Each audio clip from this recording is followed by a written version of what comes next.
All right, this is part 2 on the Korean War. So hopefully you watched the first video, learned a few things. Then we watched the documentary on the Chosin Reservoir and did the reading. And now part 2. So we left off after the Inchon landing in summer of 1950. That date's wrong on that map. Anyway, and we were now, the war had completely changed, right? The North Koreans had pushed us to the Pusan perimeter, and now we were fighting back. So here's the Inchon beachhead. Pretty impressive. Then we pushed towards Seoul. So remember General MacArthur, the general from World War II, who was also taking a huge part in the restructuring of Japan and now fighting the war in Korea. It was his brilliant idea to do the Inchon landing. And then he's next to the South Korean leader, Reeves. And then we were fighting against the North Koreans led by the communist leader, Kim Il-sung, who was much like Mao and Stalin, and that he had this cult of personality where he used propaganda and posters and pageantry, etc., to try to arouse the people to communist beliefs and, of course, violence. The American commanders who actually were doing the hard work, MacArthur never spent a night in Korea. He was in and out, he would fly by, but he basically was in Japan. The men who actually were on the ground were General Almond, nicknamed Ned the Dread, and then the Marine commander, General Oliver Smith, who had been in the Pacific in World War II. Almond was basically a clone of MacArthur. He was MacArthur's little stooge, in my opinion. Almond was always trying to impress MacArthur. He didn't know what he was doing. He didn't know what he was doing. He was elevated to a position beyond his abilities. And the reason for any success at all in Korea was because of the Marines under Oliver Smith. So you see the quote there. Almond was very aggressive. He kept pushing Smith to go faster and faster in a reckless attempt to conquer Korea quickly. So he says, the enemy who's delaying you for the moment is nothing more than remnants of Chinese divisions fleeing north. This is when we were in North Korea, so we'll get to that part. We're still attacking, and we're going all the way to the Yala River, which is the border between North Korea and China. Don't let a bunch of Chinese laundrymen stop you. Obviously, the Chinese who were fighting were not laundrymen. You saw that in the documentary. When it paid to be aggressive, Ned was aggressive. When it paid to be cautious, Ned was aggressive. And he could have got everyone killed on the American side if it had not been for the wisdom and abilities of General Smith. General Smith had the difficulty of, he had to take orders from General Almond, which was kind of a messed up structure of command. Almond was in the Army, Smith in the Marine Corps, but the way MacArthur set it up was Almond was in charge, and he was very dismissive of Smith in the beginning, especially calling Smith his son in a derogatory tone, condescending, which really didn't make Smith very happy. So Smith had this difficult task of obeying the orders that were given by Almond, but he knew if he obeyed them just like Almond wanted, he would get his men in dangerous positions and probably killed. So he had to obey in Almond's orders, but he also had to do it in a way that wouldn't get his men killed, and that was very difficult. All right, so the Battle of Seoul, MacArthur was obsessed with numbers. So the Korean War started June 25, 1950. He wanted Seoul to be captured by September 25, 1950, exactly 3 months later. And so there was a ton of pressure on Smith to capture Seoul, and he wanted to do it more of a slower, block by block kind of fighting, to try to protect the citizens of Seoul as well. But Almond and MacArthur were insistent that all haste must be made, and so they had to use artillery, and this killed South Korean civilians, which Smith hated. Also destroyed a lot of the city. So the fighting was similar to like the Battle of Manila in World War II, where it's street fighting, barricade to barricade. So there's a picture here. And you can see the propaganda. You got Stalin and Kim Il-sung propaganda posters on that building. In the height of the battle, the North Korean troops, before evacuating, would execute thousands of South Korean civilians who they felt were sympathetic to the United States. So that was horrific. Here, one of the major obstacles we faced going through the Battle of Seoul was crossing the Han River, and the North Koreans had blown out all the bridges, and so the Marine engineers had to build pontoon bridges to get their tanks and trucks across. That's what you see there. All right, Operation Yo-Yo. It's kind of a nickname. What happened after the victory at Seoul is some of the troops went directly north into North Korea. So at that point in time, there was a kind of we had so much success in conquering South Korea. The question was, do we stop? Well, MacArthur and Truman and others said, no, this is a perfect opportunity. We should go into North Korea and rid the entire peninsula of communism. So in the fall of 1950, they decide to move north into North Korea with the idea that they would eradicate communism. So some troops went directly north from Seoul into North Korea. The Marines were loaded back onto ships in Inchon and taken all the way around the peninsula to be landed up at Wonsan. What they didn't know at the time was that the North Koreans, anticipating that that could happen, mined the harbor with all kinds of Russian mines.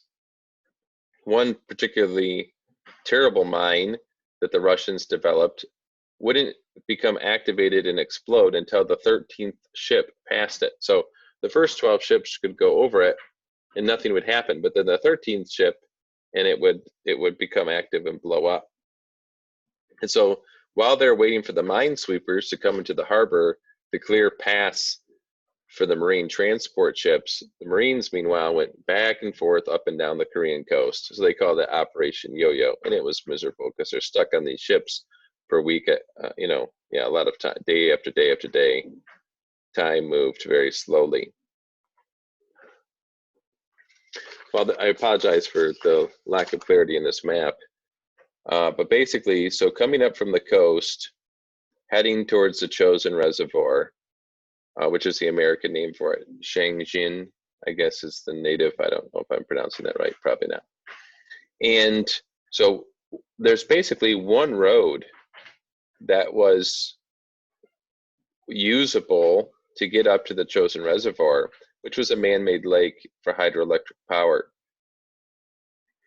And it was a very dangerous road, and you can see from the topography here that there was a lot of mountains, and it's a very mountainous, hazardous area, not easy to transport entire army. And Almond was saying to Smith, make your Marines and the army push up north quickly, and spread all out along this road. And Smith was very nervous about that because the Chinese, well, we didn't know the Chinese were in yet, but the North Koreans could hit us anywhere, cut off our supply line, and strand whoever was on the other side. So Smith was not recklessly aggressive like Almond was in his urging to go to the other river. So Sudong-ni was the first battle where we encountered Chinese. So Sudong is right here, Sudong-ni. And so there was a battle there in early November, and that's the first time we encountered the Chinese army. And we captured Chinese prisoners, and they were quick to tell us that they were thousands of Chinese in North Korea, something that the American top advisor or top leaders like MacArthur didn't want to believe. The Chinese started coming into North Korea in October, and a lot of that had to do with Chairman Mao, the leader of China. The United States, of course, had supported Chiang Kai-shek against him. The Americans had also threatened with the 7th Fleet when Sudong wanted to go after Taiwan when Kai-shek fled there. We had supplied weapons to the nationalists against Zedong. So he had no love for the United States. He had given a warning to an ambassador from the country of India with the hope that would eventually go through the grapevine to the United States, where he said, if you go into North Korea, we will attack. And a lot of the men that were these Chinese, not volunteers, these Chinese who were conscripted were actually nationalists who had been forced into the communist army after the nationalist defeat. And a lot of them had American weapons that we had given the Chinese to use to fight against the Japanese and the communists. And now they were using them against us. So our first encounter at Sudong-ni with the Chinese, and MacArthur wouldn't believe they were really there, neither would Almond. And so we pressed on. The United Nations, so it wasn't just the Americans in Korea, there were other countries as part of the United Nations. And we lost a key battle by Wonsan up here in October, right around the time of the Battle of Sudong-ni. And so there were many evidences that the Chinese were in North Korea in force. And the leader of the Chinese, General Song Shilun, said, kill the Americans like you would kill snakes in your home. All right, let's take a closer look at what was going on up by the Chosin Reservoir. So here's the reservoir itself, this massive main man-made lake. And so the Marines coming up this road, so Sudong would be south of Kotari. So you got Kotari, Hagaru, and then up this mountain road pass, there's by Toktong Pass, and then up to Yudam-ni, which was almost at the Yalu River. And then, so the Marines were on this side. On the other side, by Sudong-ni and up here, was the Army, the 8th, I believe it's the 8th Army. So Army on the east side, Marines on the west side. All right, one of the heroes you read about in the reading from the book Breakout by Martin Ross was John Yancey, sorry. And he did some heroic acts at Sudong-ni, where he was holding Hill 698, and he encouraged his men by saying, stand fast and die like Marines, when they were outnumbered. But then also at Yudam-ni, holding Hill, I forget which hill, 12 something, sorry. He basically was responsible for saving the Marines at Yudam-ni. So that's what Corman Claypool says. None of us would have survived the night if Yancey hadn't been there. Maybe Yancey single-handedly saved the Marines at Yudam-ni. So this is his Navy Cross citation. He also won a Navy Cross in World War II. So this is, Hill 1282. Anchoring the center of Hill 1282 outside Yudam-ni, facing toward the northeast, was Easy's 2nd Platoon, led by a legendary Marine from Arkansas named John Yancey. First Lieutenant Yancey, 32 years old, was a World War II vet who won a Navy Cross at Guadalcanal, also fought in Saipan and other places in the Pacific. On Guadalcanal, he lived behind enemy lines for a month, subsisting on nothing but rice. As was in the grim custom among Marines, fighting a fanatical enemy, had collected a number of souvenirs, etc., pistols, bayonet. Yancey, according to one account, had learned his own lessons in a hard school, the hardest there was. He killed 36 Japs before breakfast, the citation noted. Among those casualties was an officer who had, as Yancey put it, attempted with great vigor to decapitate me with a sword. So Yancey is a Marine, very gung-ho, great leader of men. So now this is by Yudam-ni. So he hears this bizarre sound. Some Chinese drill sergeant was down there crying out in the night. The Chinese always attacked at night, so the Americans couldn't use their planes to drop bombs on them. So his chant spread among the hundreds of approaching enemy soldiers. The words were uttered in heavily accented English. Nobody lives forever, Marines. You die. So when the Chinese came into North Korea, they wore white, and they marched during the night and hid during the day to avoid American reconnaissance. And so then they would attack at night. So our planes were not useful to hit them. And so they attacked Yudam-ni at night. But Lieutenant Yancey, weak and ashen-faced from loss of blood, insisted on walking. This is after the battle. His right eye wandered in its socket. From the reading, you know that in the middle of the battle, he got hit and his eye popped out of socket. And so after he killed the enemy with his .45 pistol, he pushed his eye back in the socket. He said it was like pushing a hard-boiled egg into a knothole, but it went in and it stayed there. His jaw was broken. His teeth were shot into fragments. His parka was full of bullet holes and shrapnel. A map in his pocket was hit. He tore off a strip of blanket wrapped around his face, cinching his jaw in place. When he heard the sound, heard for certain that the hill had been held, he gave his assent. A kind sergeant in front of him proffered a long stick and guided Yancey down the mountain. The war was over for John Yancey. From Yudam-ni, he would be evacuated to Hamhung and then Japan.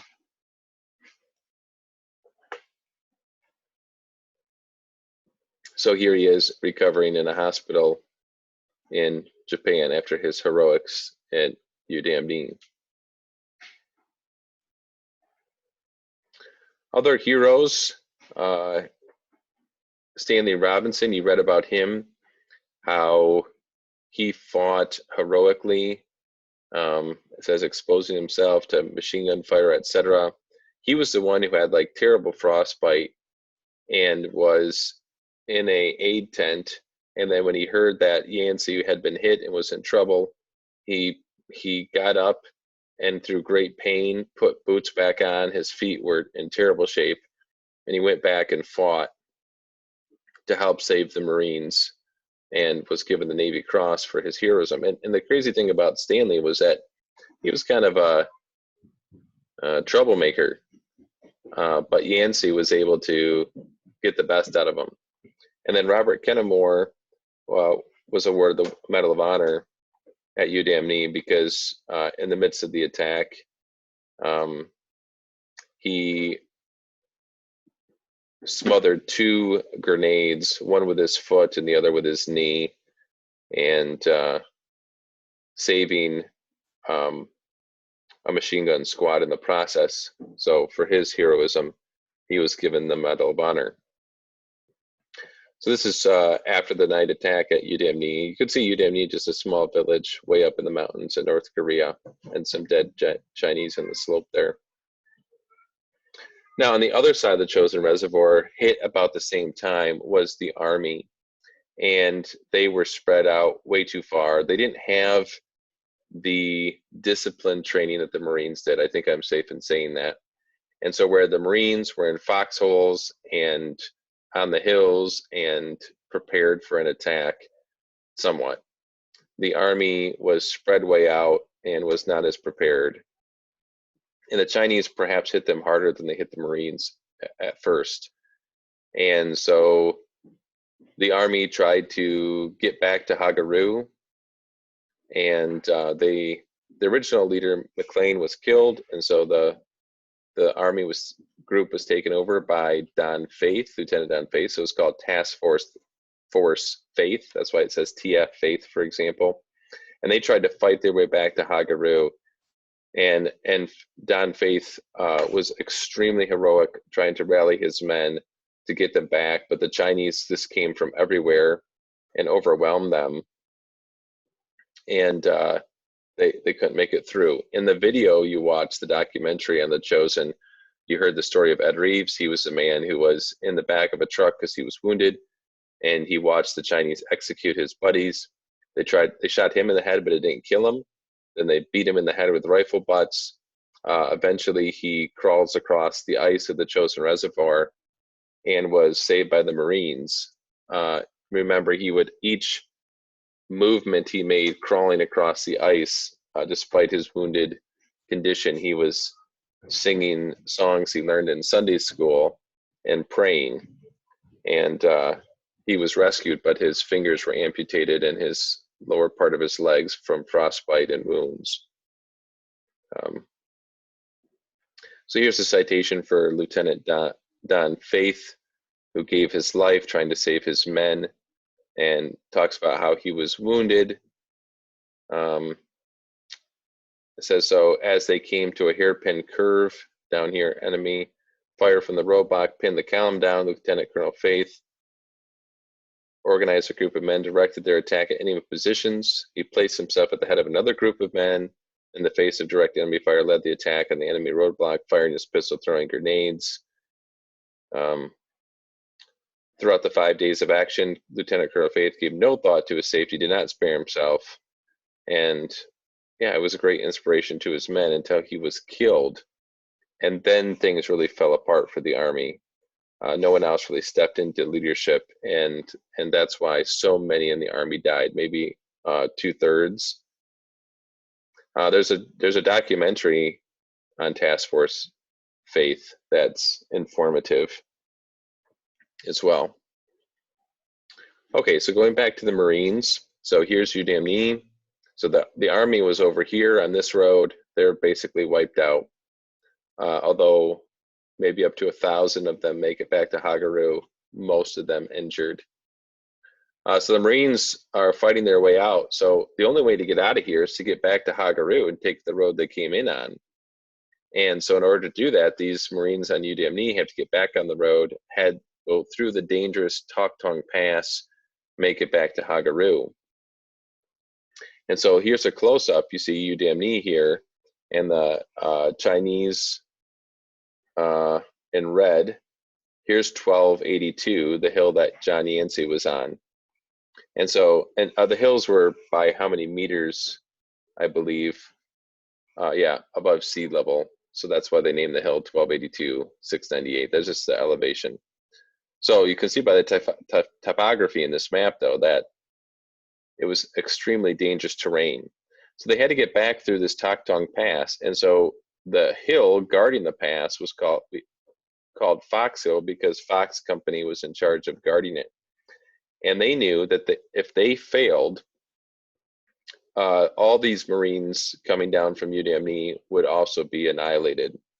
And so this was one of these major, crucial strategic places that could not be lost on the evacuation back to Hagaru.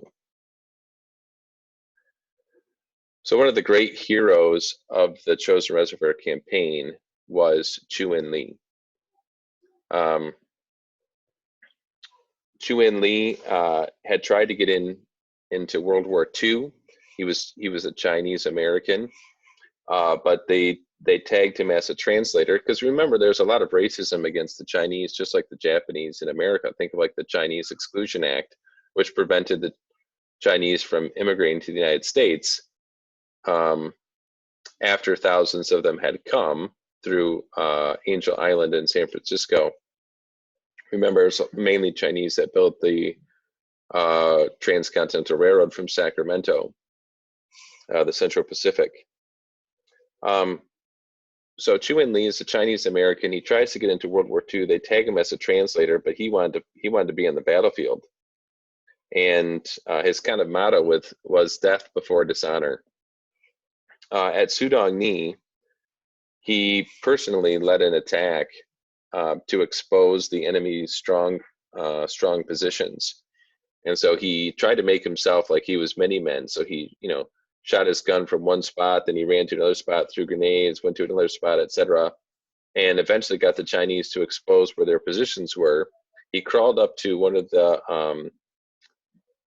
their positions and was detected. And so he yelled out in Mandarin Chinese, "Don't shoot, I'm not the enemy." And they hesitated, so he threw grenades and opened up with his carbine. And so he personally took out this Chinese position. And that's why he was awarded the Navy Cross for his outstanding courage and leadership. Shortly thereafter, he was hit by a sniper bullet that shattered his arm. And so he was evacuated and was going to be flown out to Japan. But he didn't want to leave. He didn't feel like he had really lived up to his standard of honor. And so a day before he was to be flown out, he stole a weapon and a Jeep, and he drove back to his unit while his Jeep ran out of gas. And then he ended up hiking the rest of the way back to his unit with his arm in a heavy cast. And then he would win a Silver Star because to reinforce the men at Fox Hill, he led a night reinforcement mission where in the dead of night behind Chinese lines, he and other Marines went through darkness and incredible cold. They found many Chinese actually in foxholes frozen to death. And then they got to Fox Hill to help, not save, but help the Marines at Fox Hill. And then later, by Coterie, I believe, is when he exposed himself to heavy fire, trying to aid other Marines and save some of his wounded. And then he was hit by a burst of machine gun fire, but he would survive. So great hero, the Chinese American Chew-Een Lee.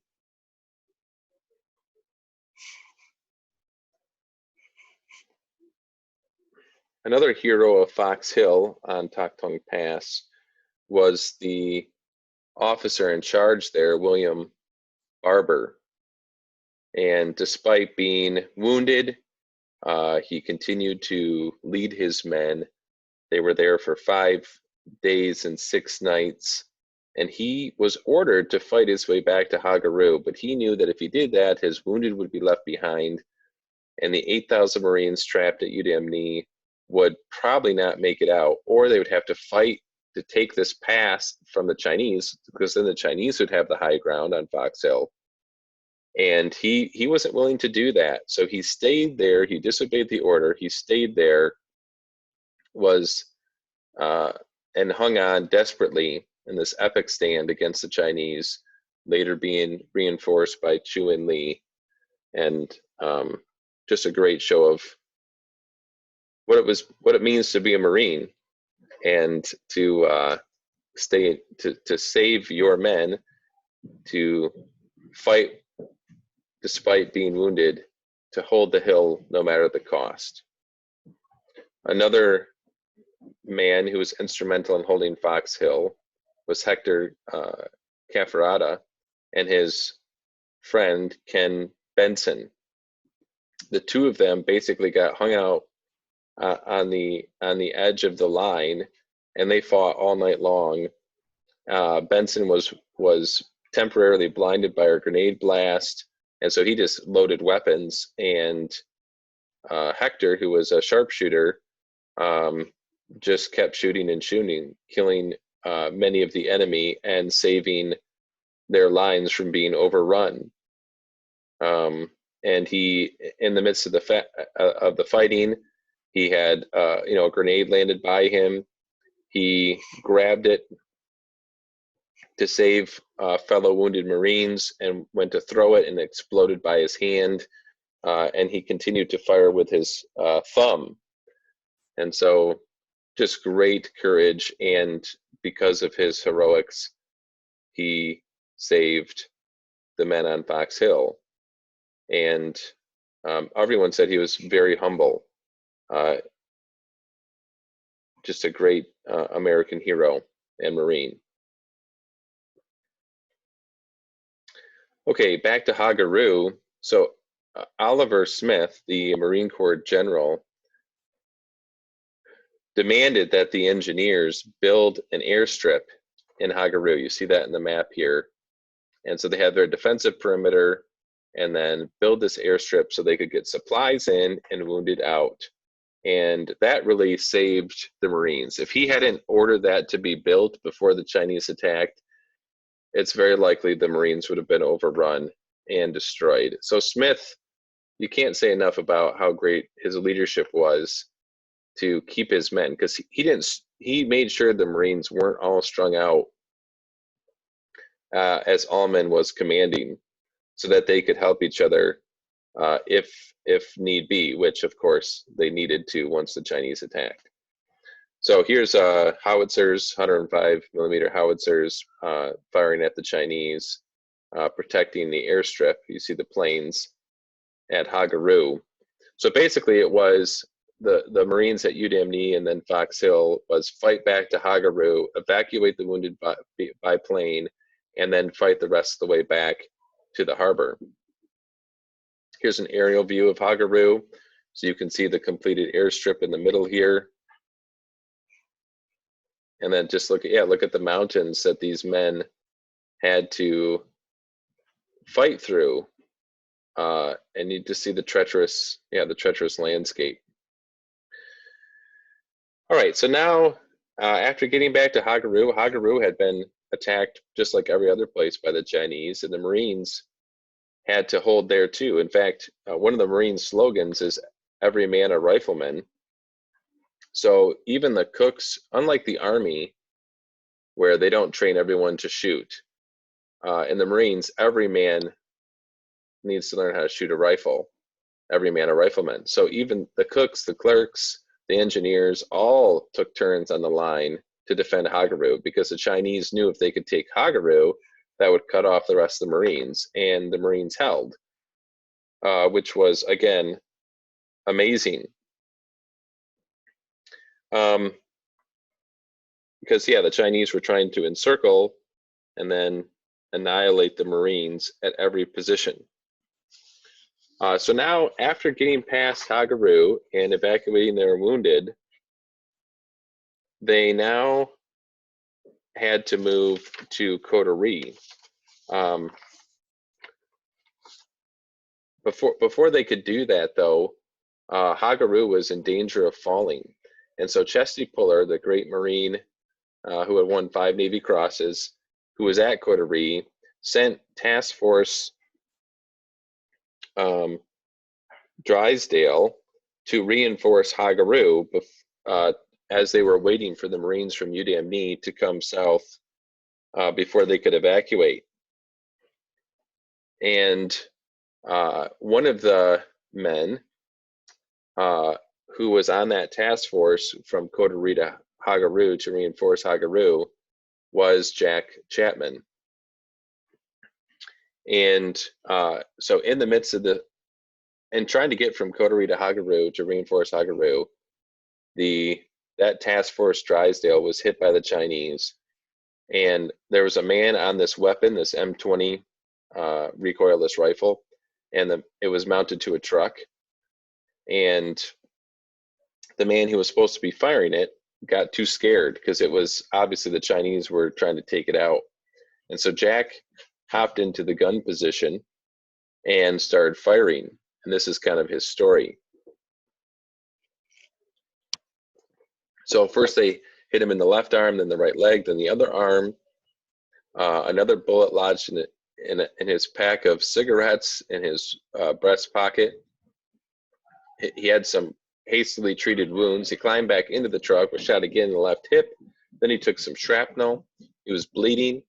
He wondered how much blood a guy could lose before he died. But his adrenaline was going, and he kept on the gun, blasting into the night. He finished reloading the rifle when he hit a seventh time. A bullet from a burp gun hit him in the forehead, knocked him off the truck, and knocked him unconscious. The bullet, was stuck in his skull, but didn't hit his brain.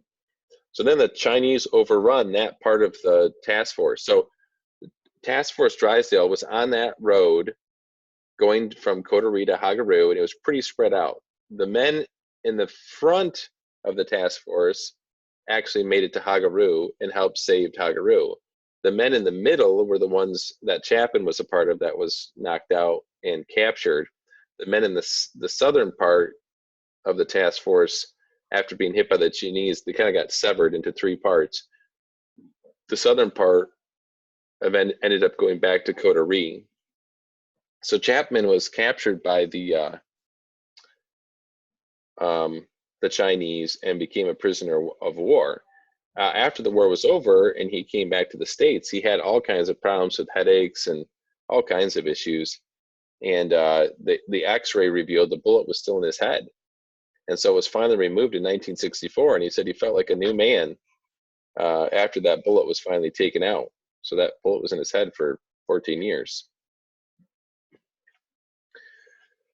So after the wounded are evacuated at Hagaru, and the Marines from Yudam-ni and Fox Hill and what's left of the Army start moving south on the road from Hagaru to Coterie. And they have to fight the entire way. They make it to Coterie, and here's a picture of them loading up the wounded. Loading up the dead, the frozen dead. Because one of the things of the Marines was, don't leave anyone behind. And so they weren't going to just leave their dead men and equipment. They were going to get them out. Well, as they're trying to evacuate, they run into another difficulty, which was the Chinese blew up this bridge over Funchilin Pass near Coterie. And so you can see here, the whole thing is severed. So this is over a huge valley, hundreds of feet. I mean, there's no way to get around it. This was the only way across. And obviously that's why the Chinese blew it. And so what this engineer, I think his name was Partridge, the same one who was building bridges over the Han River in Seoul, had this brilliant idea that they would airdrop huge sections, super heavy sections of bridge, and then assemble it over this pass. And so he had to experiment with parachutes, how many parachutes to make sure that these huge heavy sections didn't fall too quickly and get damaged. He had the foresight to drop more than enough sections just in case some of them did get damaged, which they did. And then they built this new temporary treadway bridge across the pass. Otherwise, they would have been stuck, and the Chinese were going to eliminate them. So it took a lot of engineering and amazing men to get our men out of the Chosin Reservoir area. So here's a map, maybe helps you see a little bit more. So you have the PLA, the People's Liberation Army, the Chinese, trying to defend their border. That's what they said, because Mao hated the US, pouring across into North Korea. Here's Yudam-ni and Toktong Pass for Fox Hill. You can see right the narrow hairpin turn here of the road. That was a perfect ambush site. That's where the Marines had to hold there. They make it back to Hagaru, where we built the airstrip to evacuate wounded and get supplies. The Army was over here. This is Taskforce Faith. Probably 2/3 of them were killed or captured. They make it back to Hagaru. Then they have to go back down to Coterie.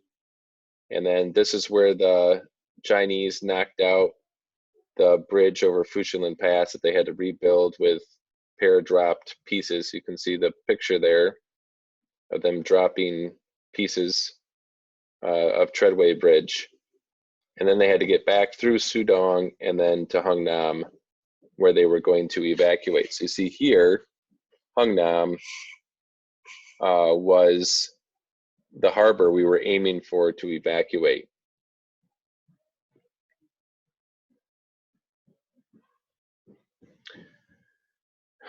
The Marines and the Army weren't the only ones evacuating North Korea. When it became clear the Chinese were in the war, then thousands of North Koreans tried to get out. As many as 10% of their population evacuated in this time period. So here, they're literally climbing up through this. So the bridge has been damaged. It's partially dropped into the river, the Taedong River outside of Pyongyang, and they're climbing the girders, I don't know what they call it, the supports, the what would be, yeah, just anything they can climb over to get out of North Korea, knowing that the Chinese are coming.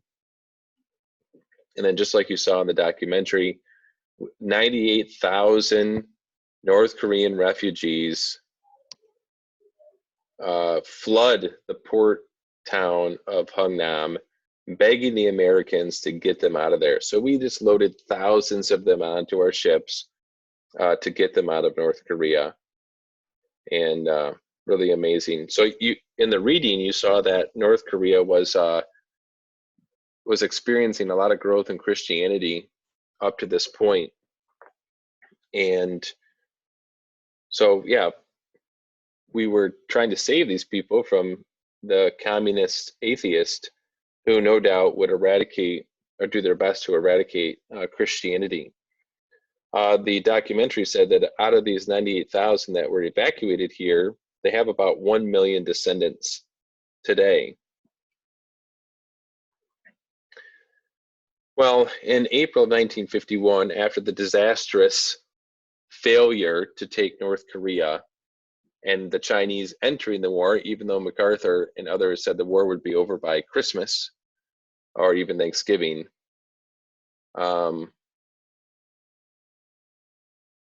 Truman fires Douglas MacArthur. MacArthur wanted to use atomic weapons, if need be, on the Chinese. He wanted to escalate the war into China. And Truman and the Joint Chiefs of Staff, who are the head military advisors of the United States, did not believe this was the right move. We were afraid the Russians, who already were supplying fighter planes, jet-powered fighter planes into North Korea, we were afraid that they would get more involved in the war, and we just didn't have the ability necessarily to fight China, North Korea, and the Soviet Union. So when MacArthur became very bold in criticizing Truman, Truman fired him. And so MacArthur gave a speech, and in that speech he said, "Old soldiers never die, they just fade away." And his career was done. So on the notes, hold on a sec, sorry, last slide. So this kind of shows what happened after the Chosin Reservoir campaign. So we advanced almost to the Yalu River. That's what this dotted line is up here. The Yalu River is right on the border of North Korea and China. And but we get pushed back when the Chinese enter the war, and they drive back all the way down south of Seoul in that offensive lasting into 1951. Then the UN pushes, with the United States, of course, pushes back the Chinese and the North Koreans around the 38th parallel, which is where the war began. And they kind of had a lot of fighting, but not a lot of movement. And so in July of 1953, they signed an armistice. It didn't really end the war, technically. It's still a militarized border, and there's always tension that the North Koreans, again, will invade South Korea. And so we've had our military presence there ever since. So here's the 30th parallel that is the current dividing line between North and South Korea.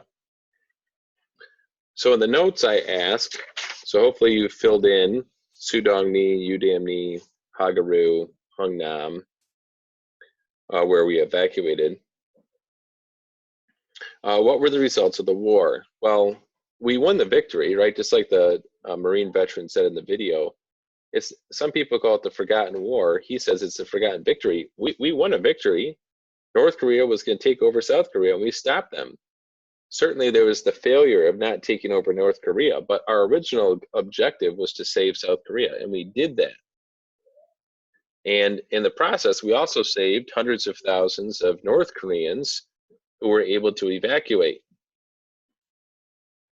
However, yeah, like I said, there's been a lasting conflict between North and South Korea. So some call, looking at the notes again, some call Korea the forgotten war. Did we do the right thing by fighting? And you heard those veterans, even those who had lost limbs, who lost their buddies, they said, yes, we did the right thing. I would do it again. I would do it again. Because South Korea today has a population of over 50 million. It has a great economy. There's a large Christian presence in South Korea. And all those people would be under the harsh rule of communism. We know now, even more than we knew in 1950, how terrible communism was. Look at North Korea. It's a terrible place to live. It's one of the worst places to live in the world. And Kim Il-sung, who didn't die until 94, would have controlled all of Korea this way and spread that misery and disaster into South Korea too. And just look at the thankfulness of the South Korean people, right? They, the video said that they fly American veterans to South Korea out of thankfulness, and they take care of our cemetery there. The kids from the schools keep the grass down and take care of it because they are very grateful for the American sacrifice, that they're free from the communist rule that plagues North Korea. So there's the Korean War. Hopefully you learned a lot and you recognize the great heroism of the Marines, especially, and some of the Army, in fighting in Korea, and just why. You heard from the Marine Corps veterans on the documentary. They said the three great battles in the 20th century for the Marine Corps: Bella Wood in World War I, Iwo Jima in World War II, which we learned about, and now the Chosin Reservoir. And you can understand why they call themselves the Frozen Chosen, or the Chosen Few, and what a thing it was to be a Marine who survived, who conquered through all odds against the terrain, against the Chinese, against the brutal cold.